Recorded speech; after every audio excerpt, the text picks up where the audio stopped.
So imagine, calcium is very important. We need it for almost everything. So imagine that we are putting lead instead of calcium in our bones, in our liver, in our lungs, in our neurological system. So this is a big problem, and now the government is interested, and now they are addressing the problem. And thanks to what we are doing, now the government has put more money into solving the problem. And what we are doing is that we are taking some pilot projects that the idea is that the government is going to take over. So we are testing children for blood levels. We tested baby X, we call him. We found out a baby was born with 40 micrograms per deciliter of lead in his blood.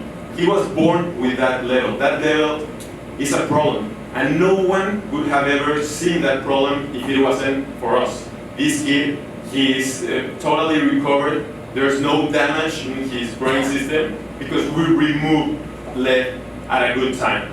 So what we want to do is that we want to take these pilot projects, to take this knowledge and to scale it up to a national level and to achieve that once in the future, we can say that all of the food in Mexico is healthy and it's lead-free. At this moment, that's not able. And at this moment, Pure Earth is the only NGO that is really doing something about it. We went to Brazil and we found that they were doing this type of pottery with also lead. But this is lead-free.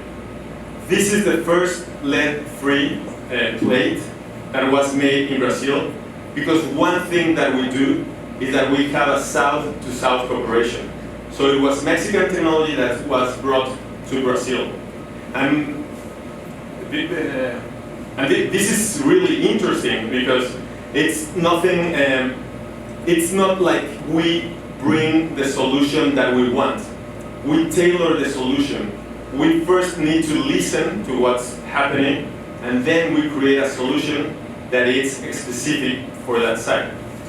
So what we are doing is also south-to-south cooperation, where techniques that don't use mercury are being trained to those ones that are still using mercury.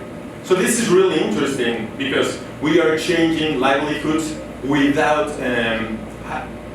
making many changes to how they do it, and we are absolutely changing people's lives, especially children's lives. But there's one other thing interesting into what we call artisanal small-scale gold mining, and it's deforestation.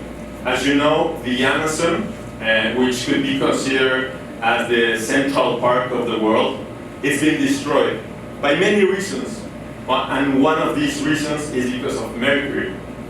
What are they doing? They are destroying the land, they are using mercury, they are getting the gold. So this is a big problem, because we have a rainforest and then we don't.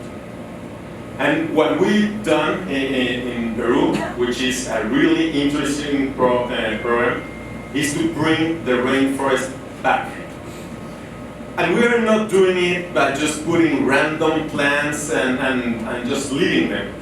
We are selecting the plants that are, first of all, they are native plants, and second, we have tested them in that soil, and we know that they are going to grow.